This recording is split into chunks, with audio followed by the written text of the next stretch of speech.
Hello all, this is Mohammed Hamza from Edraak Systems. Today we have Igor Portugal with us to discuss a very important topic. We've all seen the recent advances in artificial intelligence and how it is not only creating opportunities but also threats as well for everyone. So Igor Portugal is a veteran of cybersecurity industry and he has been working in the artificial intelligence sector and how it is changing our societies. Let me start off with Edraak Systems profile as well. At Edraak Systems, we are an machine learning and artificial intelligence based hardware software solution providers. What we are doing in industry is we are optimizing the production lines using artificial intelligence. We shall be getting to that later on, but let me give the stage to Igor Portugal so that he can introduce himself, his work, and what we are currently doing for this meeting. Igor, first of all, thank you so much for your time. I must appreciate that you are giving us your time over on a Sunday. So Thank you. your profile has been amazing, and what we have been discussing that is something that we would like to share with the world. So please start off with your introduction, and over to you. Thank you. Thank you, Mohammed. I really appreciate it. And look, artificial intelligence is a topic that I've been across for a number of years. Just a brief introduction about me. I live in New Zealand. I'm what you call a serial entrepreneur. I've built a number of successful businesses, and I get an absolute kick out of helping businesses implement technology and seeing technology improve people's lives. That is my passion. That is what I focus my life and my career on. Right now, I'm involved in a number of businesses. I'm a general manager of Zichi Water, which is a company helping New Zealand apartments and New Zealand manage water better in a better way. And we know water is a very important resource. And I'm also a chief of growth of a cybersecurity company called Blacklock IO. We provide penetration testing services for businesses that do software development, and that's quite an important service. Right now, when you deploy software, you want to absolutely make sure that it has no holes in it, and cybersecurity right now is on the forefront of everybody's thoughts. But if we go back to artificial intelligence, I've been having a lot of debates about the future and the artificial intelligence impact on the world. About 12 years ago, I've participated in a number of public debates, discussions which was run by the IT Professionals Institute of New Zealand and a number of others. And I've always had a niggling concern about artificial intelligence being, if it falls in the wrong hands, it may be a problem. But also, we want the technology to develop and to give people the better quality of life. And how does it do that? And I always believed that. I've always been a believer in open source technology, and I always believe that the best way to regulate technology and give technology the life that will help people is to make it open source and make it available for everyone to use. Because the last thing we want is this beautiful technology to only be available to a handful of corporations or governments who will use it against us. Basically, they will use it against us. So we don't want that, but what we do want is we do want people to benefit from this technology. And so I've had this idea of the thing is the concept of technology is fairly hard to understand for an average person. And I've had this idea that one way to deliver this message is using a science fiction novel. So I had this plot of a science fiction novel in my mind just over 10 years ago, and I put pen to paper and started writing that beautiful novel. And then I ran out of steam. Life got in the way, family, children, like, and it wasn't until ChatGPT came out and this whole craze is back that I thought I have to Okay. finish the novel. And so Mhm. um, this is it, complete Uh-huh. manuscript here. This is a version Could you 2. show the cover as well? Yep. Well, this is a current cover. It's not a final cover, but Uh-huh. Oh, nice. Got it, this got is it. what I've Futuristic. created. I've created using artificial intelligence image Okay. generators. Generative Nonetheless, AI. of course, generative AI is fantastic. Yes. And the whole thesis of this novel is to demonstrate a utopian world Mm-hmm. where technology improves people's life and Mm-hmm. demonstrate how it does it. So I've play a number of scenarios in this world, everyday life, everyday people, Mm-hmm. and show how technology helps and does not detract. And some of that thought process I've put in my blog that you read, which Mm-hmm. is the bit where I create a thesis that shows how from where we are now, if Mm-hmm. we let artificial intelligence develop, make keep it in the open source domain, make sure that this it's a technology that's available to everybody, how it will take us from where we now are now Mm-hmm. to full employment. Because Okay. I am absolutely certain that technology and automation helps create jobs and not help detract jobs. Mm-hmm. In my blog, I'm citing a study by Deloitte that was done in 2015, Mm-hmm. which showed the correlation of automation with employment and shows that the Mm-hmm. more automation there is, the more employment there is, the more people get employed. Mm-hmm. If you look at the employment data over 140, 150 years, you can see that more people get employed. Admittedly, the population growing as well, but Mm-hmm. what my thesis shows is that, you know, we as we get more people, we get more jobs, right? Yes. Uh, and what it means is that the demand for people to do things Mm-hmm. correlates to the amount of people that there are. But that also Mm-hmm. means that every person has some value to add and has a job to do. Precisely. And what AI and technology does is in a funny way is it actually helps people with a lower skill set Mm-hmm. Mm-hmm. to Mm-hmm. be productive Mm-hmm. in the society. So if you look at, say, a law firm, uh, today with the help of ChatGPT, a law clerk can be as productive as a partner Mm-hmm. because they can search through many law sort of Mm-hmm. cases and come up with the answer using generative AI and actually bring themselves up to speed. Mm-hmm. So that also means that a lot of people who have lower skills will be able to be participating in a society and an economy. And one of the things that I see over and over again, there's a lot of people saying AI is going to replace jobs, automate jobs. Mm-hmm.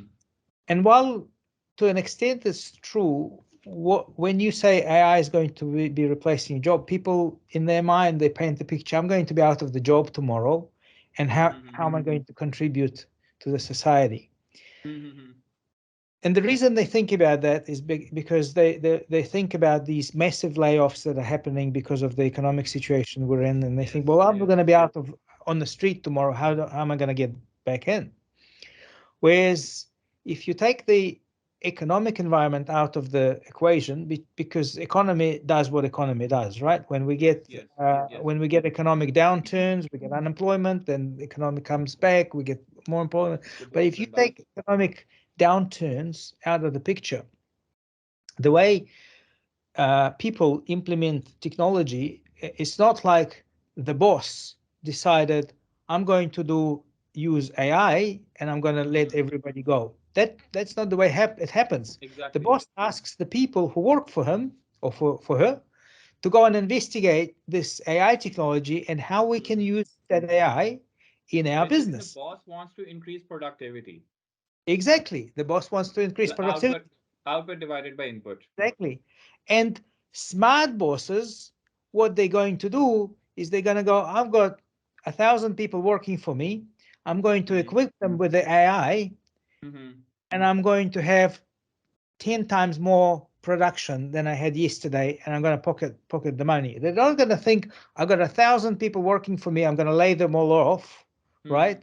And somehow magically have AI deliver all this value. It's not going Exactly. to happen, right? It's not Exactly. going to happen. It is the people that are going to utilize AI to get to the ends. It is a Absolutely, means to an end. absolutely.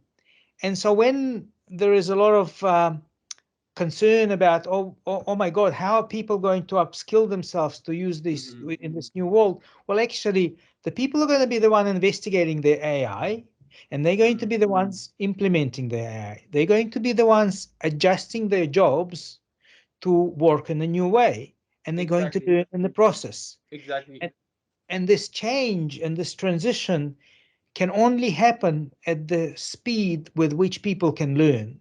It cannot happen any faster, Exactly. because if you try to push it any faster, the companies will not have the ability to implement the technology and utilize that technology and get the Mm-hmm. benefits of that technology. Mm-hmm. Okay, and then you have others in the world that are saying, well, but we can't produce anymore, can't consume anymore. Well, Mm-hmm. that is also not quite true, because over the years we have increased our productivity year on year. We have Mm-hmm. produced more goods and services, and somehow all of that got consumed. Why does it get consumed? Well, because we're human, Mm-hmm. and we have some basic needs, like we have, Yes.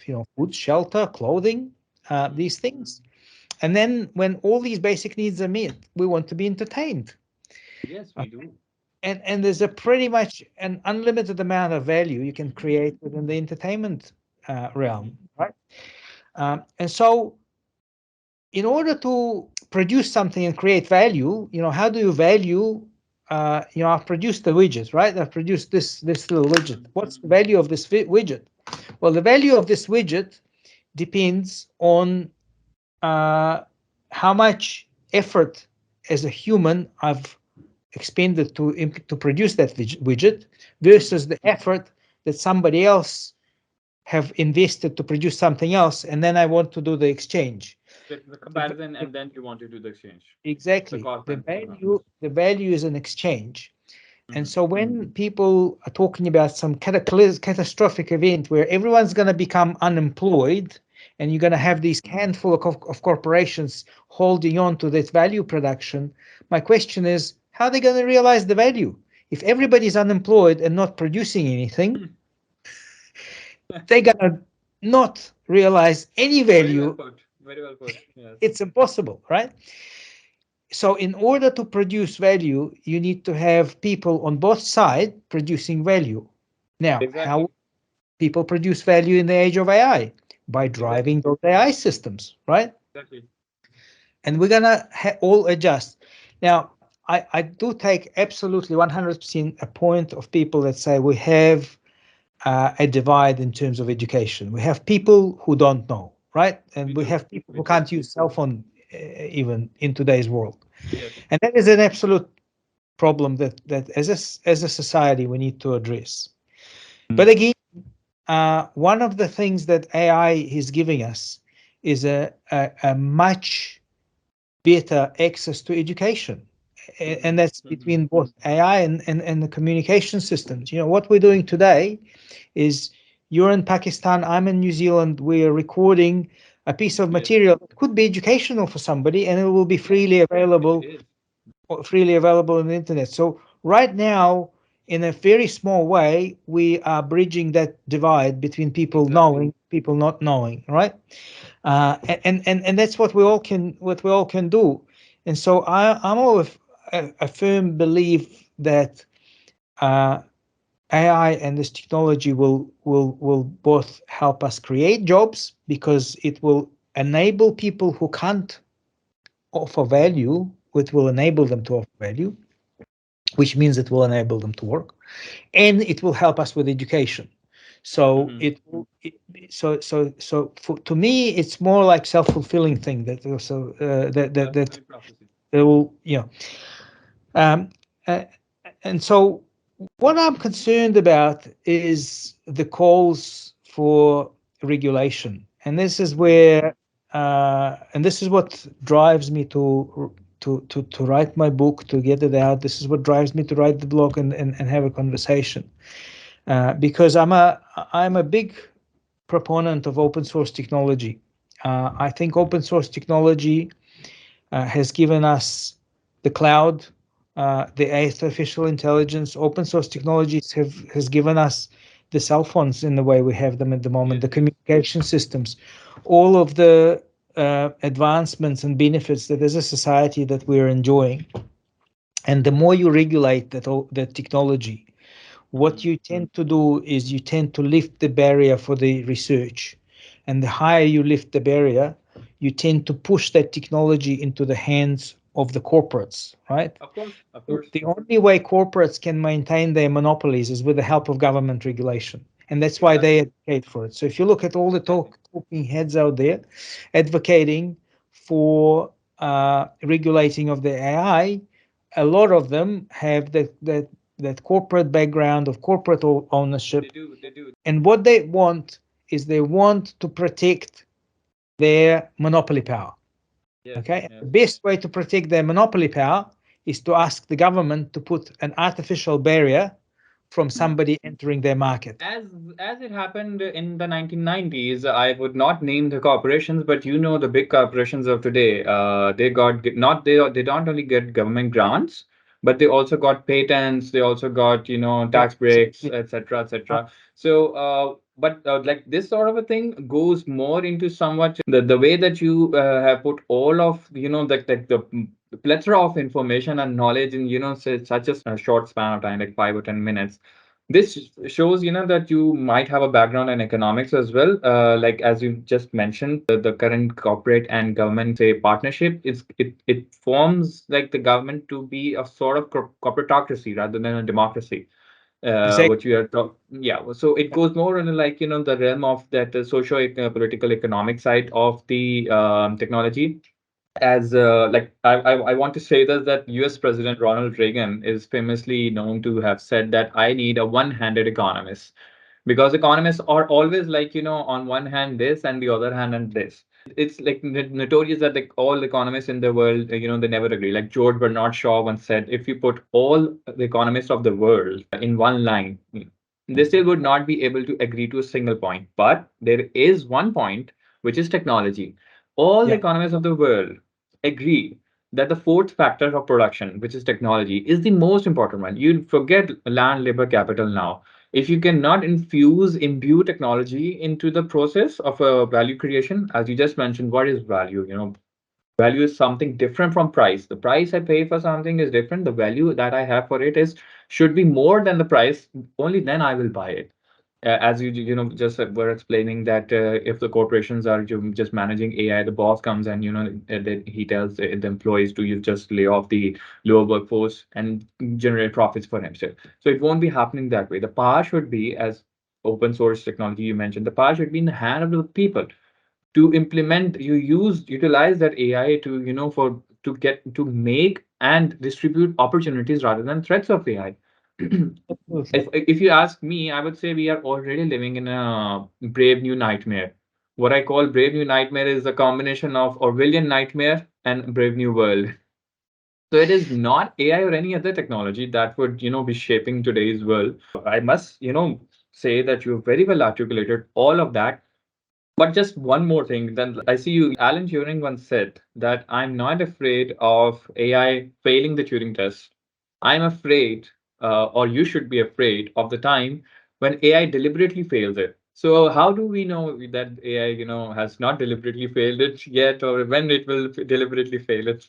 Please elaborate on that as I well. would I would like it to pass the Turing test. Actually, Ah, it is outdated as well.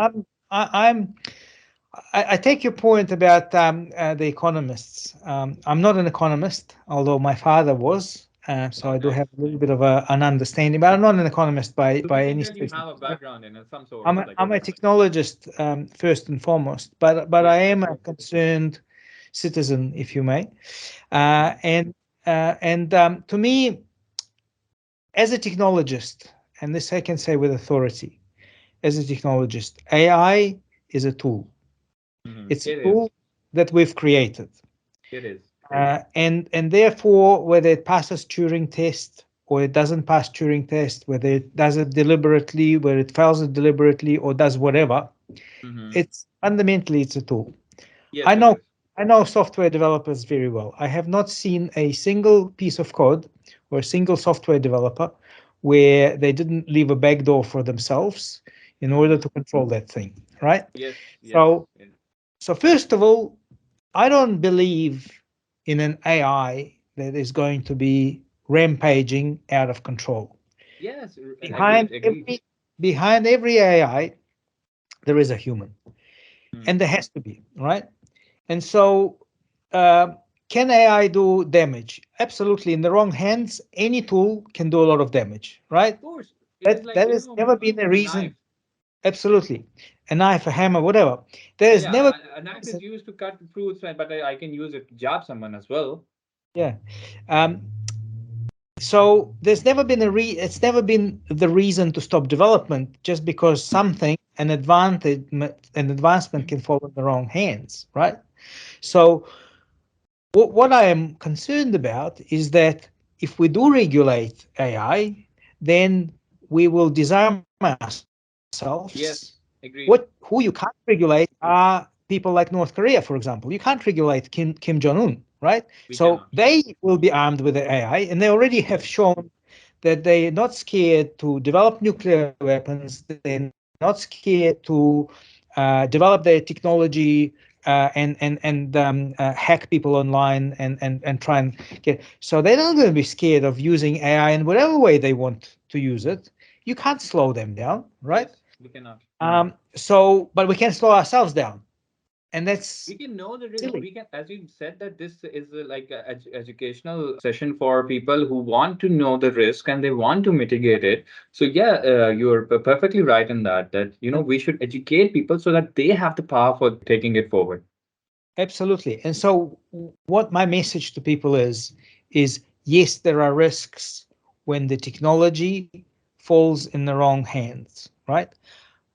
However, if the technology is used well for good, and if people who provide the technology are accountable for Mhm. it not causing harm, I mean, fundamentally, what we don't want is we don't want people to cause harm to other people, right? Mhm. But those who cause harm need to be held to account, right? Yes. Absolutely, right? Uh, It is about making the compliance policies, making the fair use terms and conditions, all of that stuff that you just mentioned. That you not only you work in your blog, but also you're mentioning it in novel as well. yeah, absolutely. Look, if somebody is done, if one person did something harmful to another Mhm. person, that person needs to be held to account. And I'm Exactly. absolutely 100% behind that. And I think that if there was any reason for the regulators to use it, look at technology, but it's not just technology per se, but anything. But if there's any reason where the regulators need to look at technology, I would look at the attribution of liability. The attribution of liability laws are very important, right? If you've Mhm. got a self-driving car run over a person on the street, whose liability is it? Is it the creator of the self-driving car? Is it person who owns the car? Is it so? So who So there holds the has to be jurisdiction for the criminal proceedings, right? there has It's to basically be the legal structure. absolutely there has to be a human in control. That part I'm absolutely fully behind because if something if someone gets harmed, someone needs to be held to account. Period. Exactly. Right? I would also like to mention That's over human. here that dark web markets, right? Yeah. So they have been operating for a very long time, and all sorts of illicit goods have been trading over there. What was happening is that, the operators of those markets were way too smart to, let the authorities capture them. So what the authorities did, they utilized AI to enable their softwares, their programs to become faster than the regulators of the markets. So because you've got to change the IPs, you would know, you can explain it like better than I can, but I just wanted to mention it. The reason being that as we are talking about the opportunities rather than risk of AI. Also, one another point that you mentioned, how AI has been already contributing to the environment. As a full spectrum digital transformation agency, Edraak Systems has been utilizing machine learning and artificial intelligence to optimize value chains. We deploy ML and AI solutions in the manufacturing industry that reduces wastage throughout the production lines. The example of the Pakistani textile industry's quality control enhancement is a case in point where millions of tons of a fabric is saved every month. Conventionally, the operators cut the fabric according to a cutting plan made manually on the basis of the faults detected by humans, and that cutting plan is very inefficient. When the operator enters the data through our dashboard into servers, the AI analyzes it and generates a cutting plan that is not humanly possible. When the fabric is cut according to that plan, no fabric is wasted, directly resulting in cost savings. Also, the saving of trees and water heavily outweighs any cyclical unemployment caused. Automating the quality control processes of fabric manufacturing units removes the usage of huge amounts of paper for marking faults as well. And this is just one of our solutions. Our flagship product of FRS, fault registration system. We have developed other AI powered solutions as well that enhances productivity of various processes in various industries. Some jobs do have the potential to be replaced by AI powered industrial automation in the future, but those will be the low skilled jobs that are lethargic for the workers. The production line workers will scale up to get more value adding jobs rather than the redundant jobs. We have already saved a lot of agriculture inputs. Okay, those people that are getting unemployed, when the textile industries exports to the world, and the remittances are coming and they are setting up more factories, and we are creating an ecosystem where those people would be enabled through technologies. So we are training more people to automate more industries, manufacturing industries. Like this, we've got a training and skills development side as well. We are training people for that, and they should also be exporting these technologies to the world. So when more and more manufacturing and then other industries automate themselves using AI, what will actually happen? Those people that got unemployed due to AI, they Yeah. will scale up. They will, learn more skills and get better jobs rather than standing on a production line and doing redundant jobs, which are, very lethargic. And basically, our vision is to remove mankind of drudgery. In Well, short. absolutely, you're 100% right, and I can tell you exactly what's going to happen with those people. Actually, it's so. First of all, I've been in the manufacturing industry very recently. I've had a stint as a chief digital officer for a local manufacturer, so I know exactly the problem that you're talking about. Wonderful. And I'm not sure the situation in Pakistan, but I can tell you in New Zealand we're struggling to find people. Like there's no people. One of and I was brought in to help digitize some of the production line. And what we found is the digitalization was not a problem, or the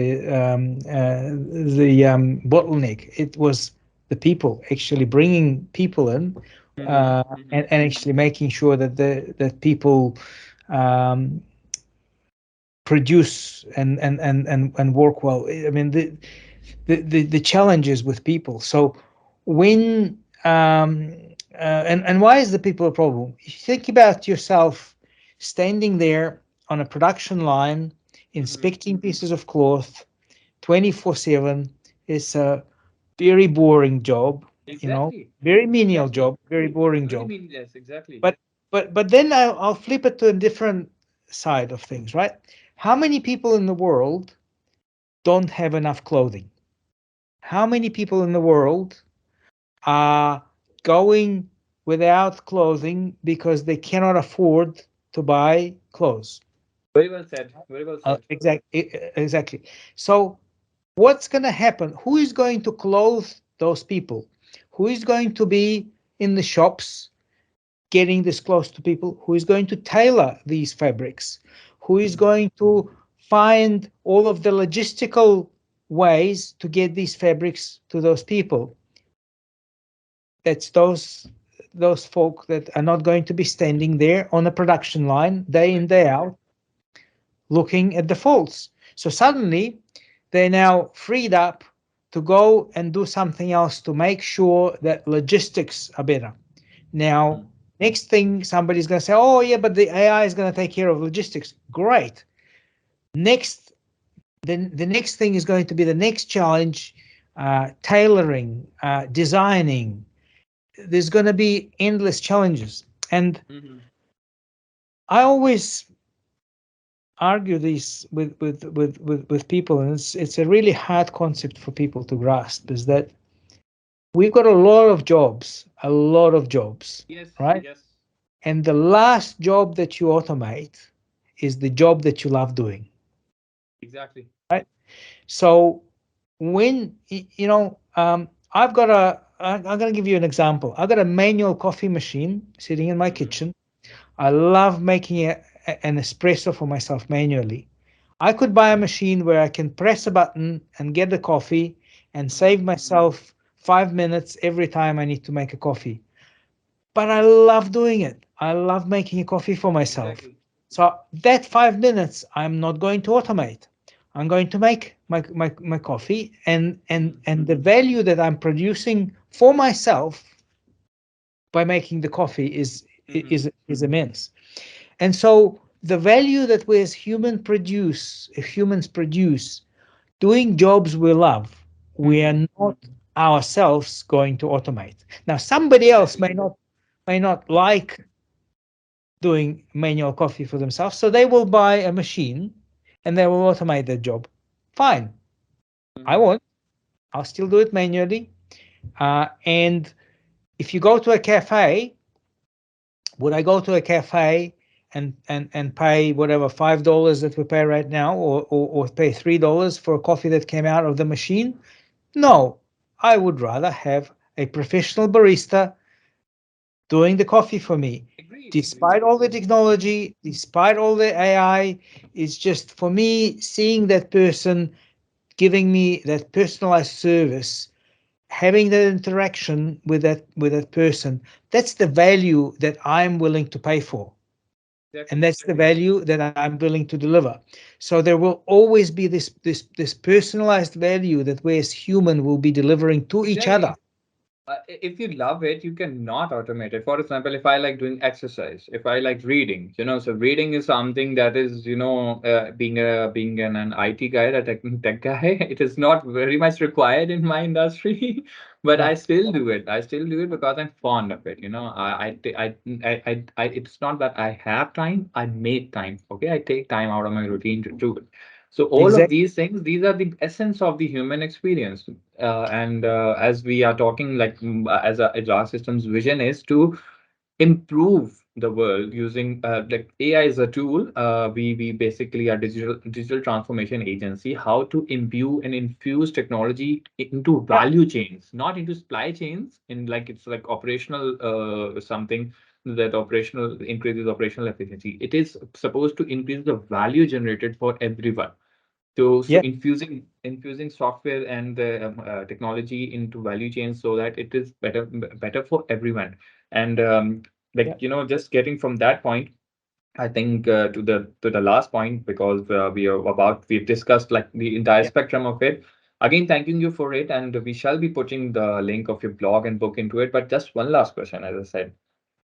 IBM just said that they are decreasing their workforce by 30%, and there are like countries like China in where there are also some risks of using AI. Of even though that these countries had already utilized AI in their railway stations, on their airports, on their financial system, everywhere, which is not only saving time but also generating a lot of convenience for everyone.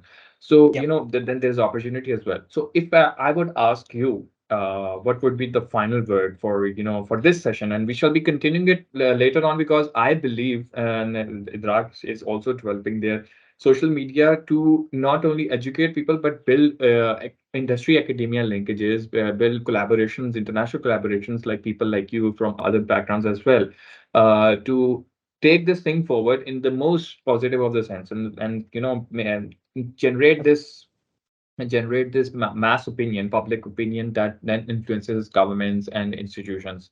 So, as if you would like to close this session, what would you like to say? So before we close, if I may, one remark, because I don't want to finish on that remark, but I do want to make it. Go I ahead. have huge amount of respect for IBM and for things they do and for the contribution that they make to open source technology and AI in particular.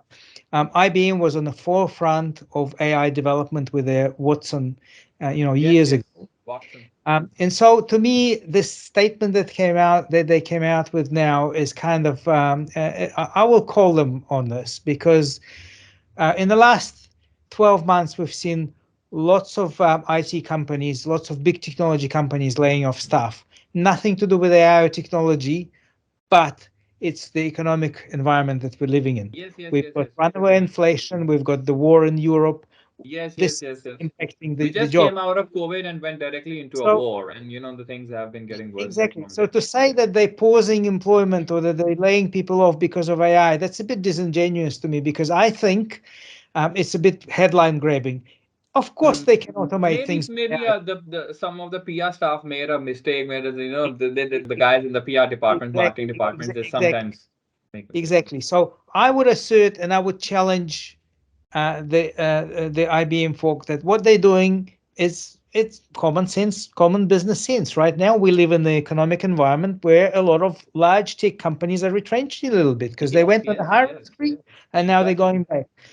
The thing is, what I'm seeing in the industry is that people get reemployed really quickly.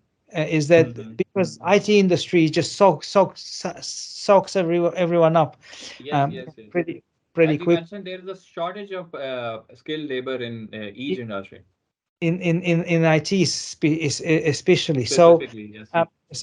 my concern was fueled even more when people like IBM making these kinds of statements. Everyone goes, "Oh my God, I'm going to lose the job tomorrow." No, you won't It's a lose your PR job. debacle. It's a this particular one to me smells like a PR exercise. Yes, yes. I, I am a firm believer that AI will help us create more jobs, more interesting jobs. Uh, and I'll finish on the note of, if you follow Amazon, like Amazon is the poster child for everybody for automating jobs out of existence, automating quote Exactly, unquote out of existence. exactly. And if you look at the Amazon's workforce over the last decade, it grew exponentially. The Exponentially, amount yes. of people Amazon employs have grown over the last 10 years exponentially. So that kind of supports the thesis that yes, their revenue grown, but the revenue linked to value. We had inflation as well, so you can't actually put a real correlation there. But the fact that despite automation, they have grown is a showcase for the fact that you can create the creation of value is infinite. Value is not finite. The creation of Exactly. value is Value is infinite, not financial. right?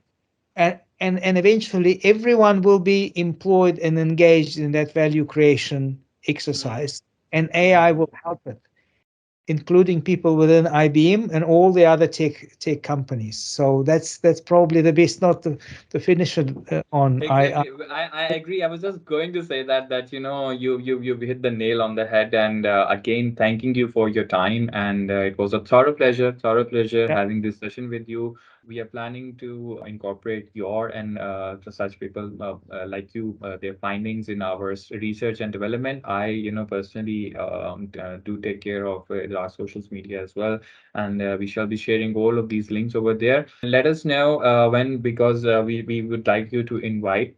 We would like to invite you to more of such sessions, and maybe we can build some industrial academic collaborations with New Zealand, as you've been serving in there in the academics and the IT industry as well. So closing off, I would like to again, say that there are, even though pop culture would have had us believe that AI is mostly a force of negative. And let's not only talk about AI, let's talk about technology. As I said, that technology is the fourth and most important factor of production in any economic equation and any value generating equation.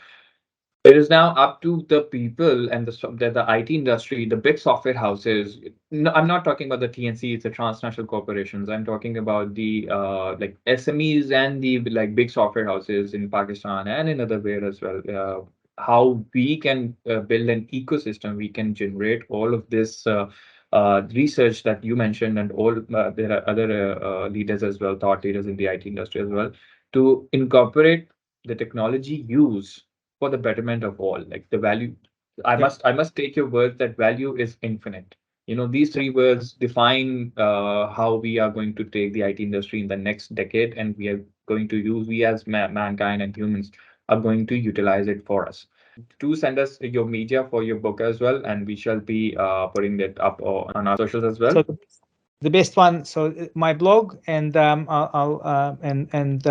like to see people come onto my book website, planetforce.com, which there's a notify me button. So keen to have We people shall be having subscribe. its link in the description as well.